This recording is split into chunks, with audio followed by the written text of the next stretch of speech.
So the truth about Emmy's mother doesn't come as too big of a shock given it was kind of what I was predicting last week. I was just more in the kind of thought process of it could be a grandmother or a mother in that area because obviously season 1 never saw Emmy's mother. She seemingly never saw Emmy's mother. And when you get the realization of how this child has come to accept one as mother and one as father, well, Dad makes sense. He's the one who planted this seed that he was given by clearly an angelic looking figure. So why would she then claim that Emmy would be her mom? The only way it would make sense is if the person who gave this seed was related to our girl. And there's definitely been a lot of mystery surrounding her origins, especially if you look at the initial flashback in season 1 when she was taken away from her father, right? Everything was pointing to this being like a mother or a grandmother, something in that area. And to no real surprise, if you watch after the credits there, I think even before after the credits, it's very much, Gabrielle's like, hey, it doesn't make a lot of sense to fight against me. And that should be the beating over the head moment of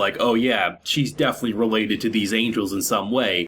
Most likely half angel, given her father I'm pretty sure was 100% human. So the whole idea that with the after the credits scene, the fact that they dropped the name, I think it was Layla, is saying that that's Emmy's mother, there's no way that's not the woman that Mal met and is the one who saved him, but also gave him the path of kind of breaking away and kind of becoming the demon conqueror that he ended up being. There's definitely a lot of mystery surrounding by why someone who would be working for heaven would save a demon, but then again, if you look at a lot of the character archetypes, you have Satan working at McDonald's, you have a hero who's working at a call center.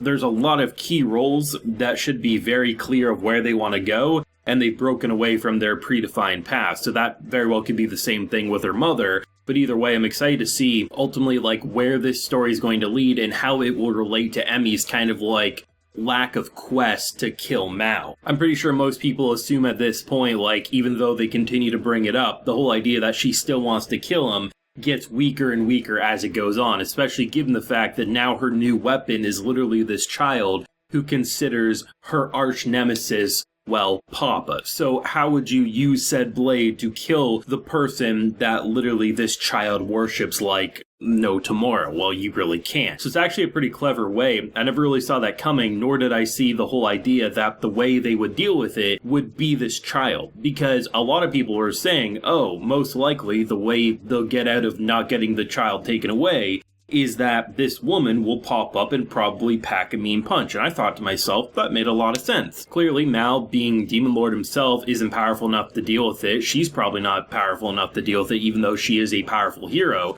And a child's a child, so what are you going to do? Well, maybe the person responsible for giving this child life to begin with and stealing the fragment most likely could be, the one who could pack a mean punch. Nope, turns out that if you cross Alice enough, she will literally go into a Dragon Ball Z level aura and just send you flying. If that defeat isn't enough to hang up your wings and go into retirement, I don't know what is, but that was a mad defeat. Not only did this kid pack a mean punch, toss him around, the fact of the matter was, she almost, one-shot KO'd. She almost was, the One Punch Man in this scene. And it was badass to see how it was all taking place. But it was interesting because there was moments where it looked like an absolute one-side defeat. You have one of the fragments that he's looking for. The gemstone is in her sword. And he just casually cuts through that sword like it's butter. And I'm like, okay, there's no way this is going to be a defeat in terms of combat. There's got to be some emotional heart tug or something.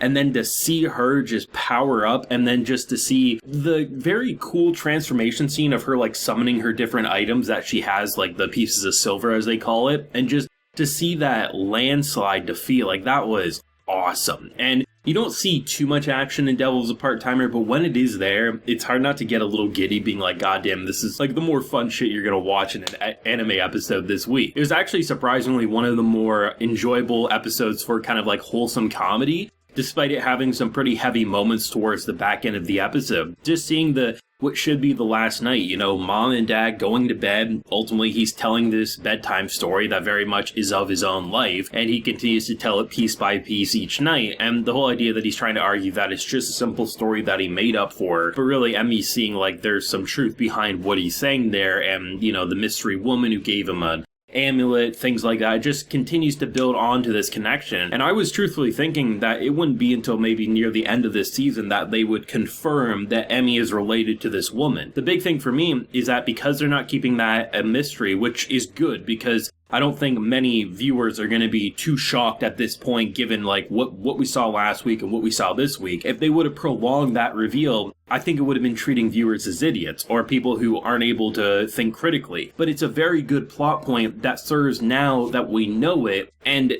clearly Mal himself doesn't. It's going to be interesting to see what's going to happen in terms of how it's all going to open up in terms of these two's relationship, from going hero and demon, who are tasked at fighting each other, now are kind of reluctantly thrown into this mother-father parental relationship where said baby, who is now my weapon to kill, now I really can't kill the person I'm destined to kill or think she is. And ultimately you now have the kind of like, well, you know, the side you naturally should be fighting on is the side who wants to kill this man as well. So there's a lot of mixed feelings that are going to go on, and I'm interested to see how they're going to balance that between the wholesome and also the more dramatic stuff. But it was interesting to just see how everyone had like their little pieces to play. I mean, of course, you had Lucifer finally being able to do something for once and not just simply ordering a pizza, which was nice to see. It just was a very enjoyable episode that in a lot of ways I feel like could have been in any other Devils a Part-Timer season, one of the more closer to finishing a season episodes. But the fact that we're only a third way through this second season is kind of crazy, because now we really have potential to explore this woman's mystery, because she popped up at the amusement park. So when's the next time she's gonna pop up? Is when maybe she goes on a rampage again, like, you know, the crystal starts going a little crazy. You know, if she uses the sword enough,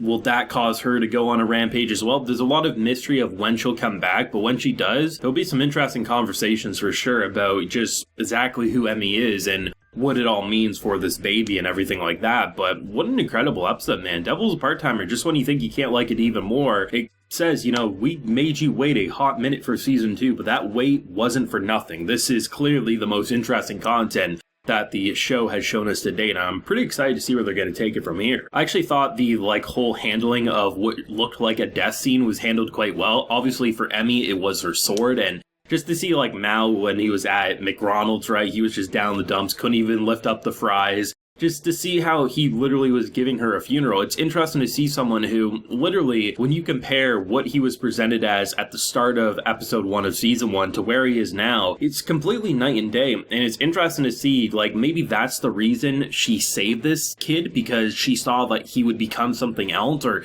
maybe it was something to relate to Emmy. I'm not exactly sure, but there's definitely some mysteries of why he was saved. Was it just out of pity because this kid was crying? Is that all it was? Because who the hell would see a demon cry? Or was it more of like, you have a destiny in the future and I want to see that come to fruition? That could be it as well, but I'm excited to see what they decide to pull in future episodes. Definitely a lot of mystery, but also some great reveals already, and you know, we're just getting started. So thoughts down below, leave a like if you enjoyed, and subscribe if you're new around here. Till next time, everyone, please take care and have a good one.